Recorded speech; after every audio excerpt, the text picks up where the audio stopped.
Now, hello everyone. Alex is now no. He left to go do something, so now I'm taking his place. So this is Dexter. If none of you understand, it's late at night. I don't want to do this, but let's go ahead and start. I look around the room, feeling very tired of all this. The hospital, the doctors, my condition, everything. I don't see anything that would make me feel any different. There really isn't a choice. I know this, but the thought of going to disabled school, what are those even like? As much as I try to put a positive spin on this, it's very difficult. But let me try. A clean slate isn't a bad thing. That is, I can think of to get me through this. At least I still have something. Even if it's a special school, it's something. It's a fresh start. My life isn't over. It would be a mistake to just resign myself to thinking that. At the very least, I'll try to see what my new life will look like.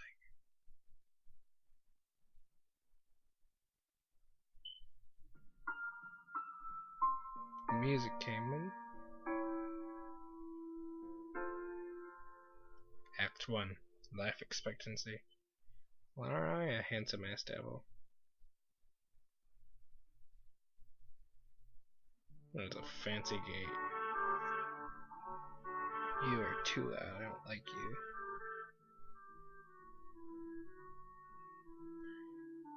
In fact, fuck, I missed it. In fact, the gates are in general seem to do that, but this one especially so. Red bricks, black wrought iron, and gray plaster, assembled into a whole. Didn't feel welcoming at all. Wonder if it looked like what a gate for a school should look like, but couldn't really decide. Probably not.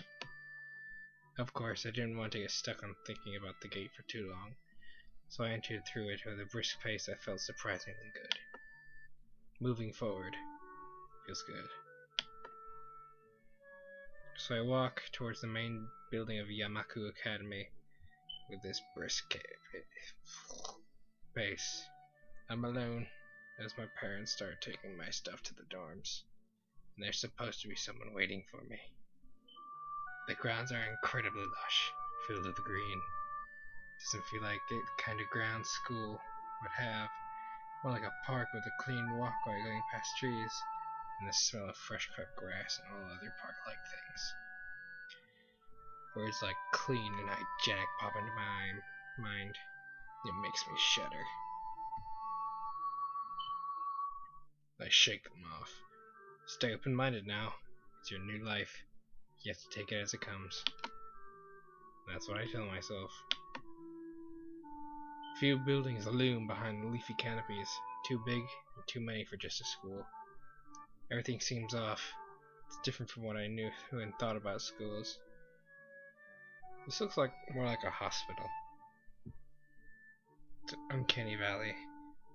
Even though I was told this is my new school, in the back of my head, it doesn't feel like one.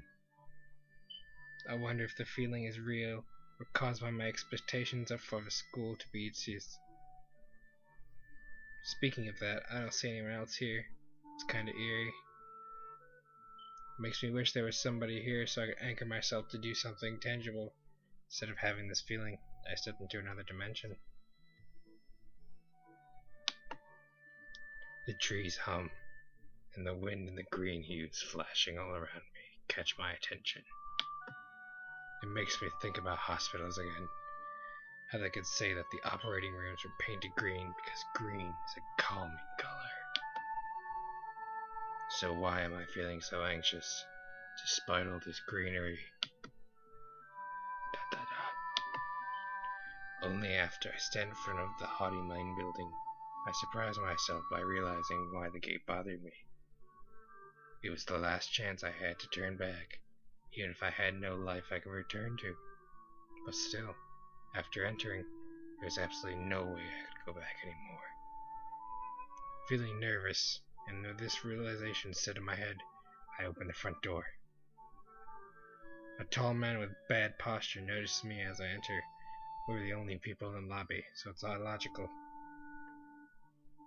You fucking look so stupid.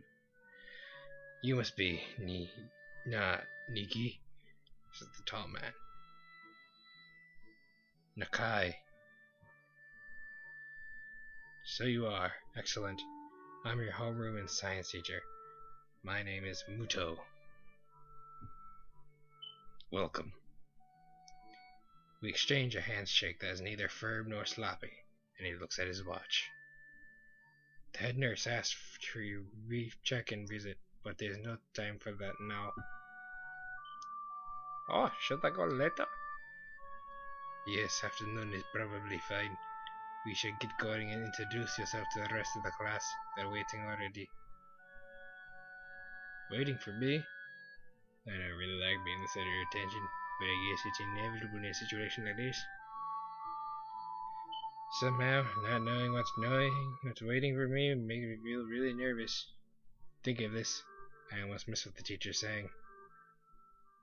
Do you want to introduce yourself to the class? Sure, why not? Yeah, sure, I mean, isn't that normal? Of course, but not everyone likes to be the center of attention. I'm probably one of those people, but I guess I should be the one to give the first impression of myself. Right, but it's no problem. Let's go then. My heart is pounding my chest. It keeps me thinking about my condition as I follow my teacher up the stairs. The third door down the third floor corridor is marked as a classroom for the class 3-3. Muto opens the door and enters. That painting in the background, Jesus fucking Christ. Good morning, everyone. Sorry again, I'm late. And I hesitate for a split second at the door, freezing on the spot. Get a grip. This is the big step, I know that. But there isn't any point to worrying so much about it. At least not this soon.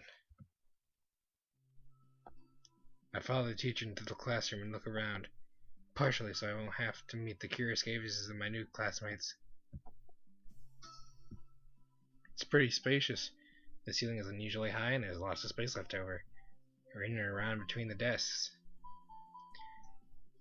An entire wall taken up by little blackboards and high old-fashioned windows that make it seem larger. The students' desks are just standard wooden desks. There's a shelf underneath for wooden books and wooden chairs with metal frames. Simple, yet efficient. Stop walking in front of the classroom and face the other students. They all look normal, like students in any other school. But then, why would they be here?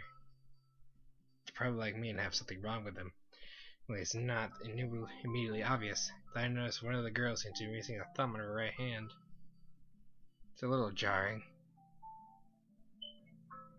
Despite the natural tendency to listen to when someone's talking to you, I tune out the teacher's speech halfway through while he introduces me to the class. I notice a flash of dark hair and see that someone is looking at me. A girl with really long straight hair and that is pretty eye-catching. She sees me looking back at her. She covers her face with her hands as if it would make her invisible. Look at that fucker in the back. The fat guy going. Well, I know he's supposed to be here. There's one boy with a cane leaning against the lockers at the rear class. It seems weird seeing someone so young with a cane. The girl has no legs, so I'm guessing this isn't like a school for the mentally retarded. It's disabled as in like physically disabled. And probably mentally due to that guy in the back.